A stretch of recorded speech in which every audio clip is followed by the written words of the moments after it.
बदल गया।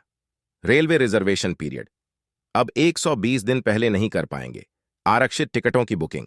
जी हां, देश की लाइफलाइन कही जाने वाली भारतीय रेल में सफर करने वाली यात्रियों के लिए एक बहुत बड़ी खबर आ रही है। भारतीय रेल ने ट्रेनों में की जाने वाली एडवांस बुकिंग की लिमिट को बड़ा बदलाव किया है। रेलवे ने एडवांस रिजर्वेशन पीरियड को 120 दिन से घटाकर 60 दिन करने का ऐलान किया है। यानी अब आप 120 दिन यानी 4 महीने पहले रेलवे की टिकट बुकिंग नहीं कर पाएंगे। रेल यात्री अब ज्यादा से ज्यादा 2 महीने पहले ही ट्रेनों की बुकिंग कर पाएंगे। भारतीय रेल में रोजाना करोड़ों लोग यात्रा करते हैं। देश में जनसाधारण एक्सप्रेस से लेकर वंदे भारत जैसी प्रीमियम ट्रेनें सेवाएं दे रही हैं।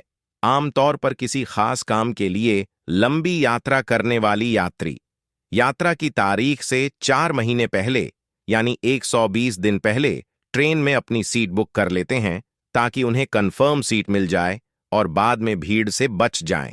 लेकिन अब वह ऐसा नहीं कर पाएंगे। 1 नवंबर 2024 से नया नियम लागू होने के बाद रेल यात्री अधिकतम 60 दिन पहले ही ट्रेन में सीट बुक कर पाएंगे।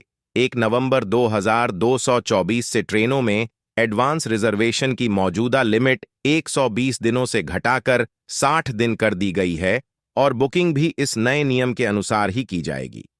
जानकारी के मुताबिक 120 दिनों के एआरपी यानी एडवांस रिजर्वेशन पीरियड के तहत 31 अक्टूबर 2024 तक की गई सभी बुकिंग बरकरार रहेंगी। लेकिन 60 दिनों के एआरपी से परे की गई बुकिंग को कैंसिल करने की अनुमति होगी।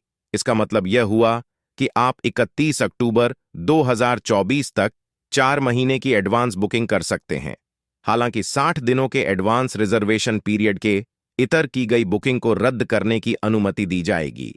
ताज एक्सप्रेस, गोमती एक्सप्रेस आदि जैसी कुछ दिन के समय की ट्रेनों के मामले में कोई बदलाव नहीं होगा, जिस जिनमें अग्रिम आरक्षण के लिए कम से कम समय सीमा वर्तमान में लागू है। विदेशी पर्यटकों के लिए 365 दिन की सीमा के मामले में कोई बदलाव नहीं हुआ है। यूं तो अभी जब भी आप किसी शादी या फिर किसी छुट्टी पर जाना होता था तो लोग 4 महीने पहले टिकट बुक कराते थे। कुछ लोगों को इस नियम पर ऐतराज भी था क्योंकि उन्हें लगता था कि 4 महीने पहले कोई भी छुट्टी प्लान नहीं की जा सकती। लिहाजा इस नियम को बदलाव करने की मांग भी चल रही थी और लोगों की मांग को ध्यान में रखते हुए रेलवे ने यह बदलाव किया है। फिलहाल के लिए बस इतना ही। बाकी अपडेट के लिए बने रहिए वन इंडिया हिंदी के साथ साथ ही इस बात को जरूर बताइएगा कमेंट के जरिए कि आपको यह नियम कैसा लगा। फिलहाल के लिए बस इतना।